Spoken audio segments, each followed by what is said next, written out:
My name is Sinclair Fleming, CEO of P3 Paper Plastic Products. Every Wednesday, I answer real business questions that come in through WhatsApp from operators, founders, executives dealing with real decisions. No theory, no motivation, just actually how this works in real business life. If you're building, scaling, trying to avoid expensive mistakes, this series is for you. Now let's get into today's questions. Okay, what did I stop doing that made my business better? At a point, I stopped micromanaging. I had to leave things alone, even if they would spill out, so the team could get better and understand exactly what the processes and procedures and the company does. If there's an infrastructure in place, people need to follow it. And that made the company a lot better. It made me a lot better because my goal is to go global, and the idea is to manage people from different areas. So if I'm always coming in to save the day, at the end of the day, it's going to be counterproductive when I can't. And the more facilities that we open in different countries, it's going to be very difficult to come in and save the day each time. So you need to have competent people in place that believe in themselves and have the knowledge that management believes in them so they can execute work properly. How can I confidently tell if I'm underpricing my products without losing customers when I raise my price? Okay, this is a big shocking revelation.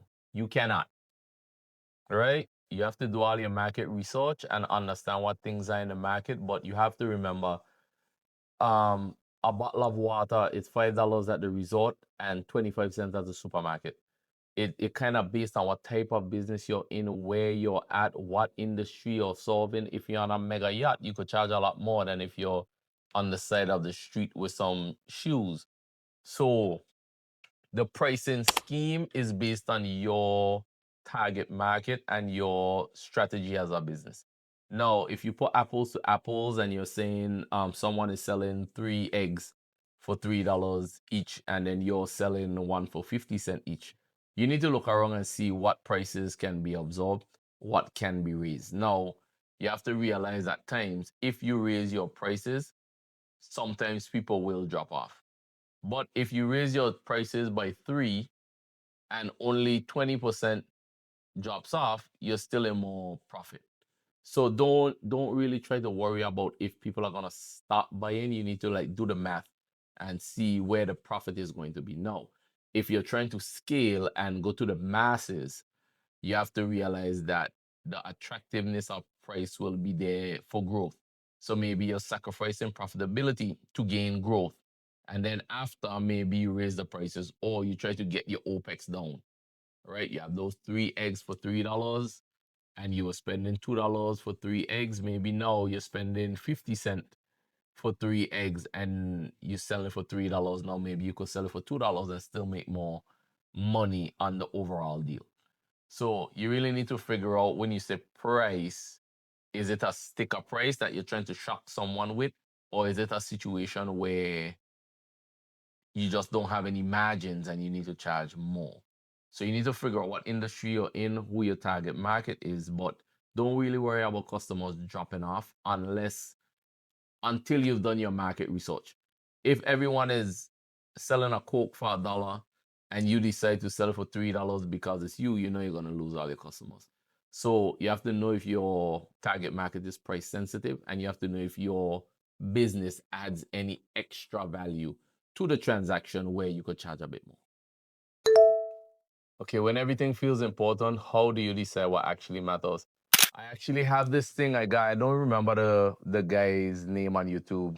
I think it's Simon Sinek, but I don't remember. He evaluates Navy SEALs, and he has something that is a little X, and it has something that goes important and urgent, important but not urgent, not urgent, unimportant, and urgent but not important. So you kind of put these things into buckets, and sometimes they fluctuate based on a time basis. But when you try to figure out what is priority, what is important, you have to also figure out if it's urgent, because something may be important but not urgent. You may need to hire a marketing manager to boost out your new products, but it's important, but it's not urgent, right? If 7 people are sick in the sales room and you only have one person left, that's urgent and important because the operations need to run. So there's multiple different factors that you can put into place, but to figure out what is the priority and what you need is based on your own needs. But you have to kind of put them into buckets to understand which one you need to deal with first. If you have a question you want covered, send it in. You can WhatsApp it to the number on the screen or message it through iMessage, Facebook, YouTube, or wherever you're watching this. The more detailed the questions, the better. My name is Sinclair Fleming. Now, go take action. I'll see you next Wednesday.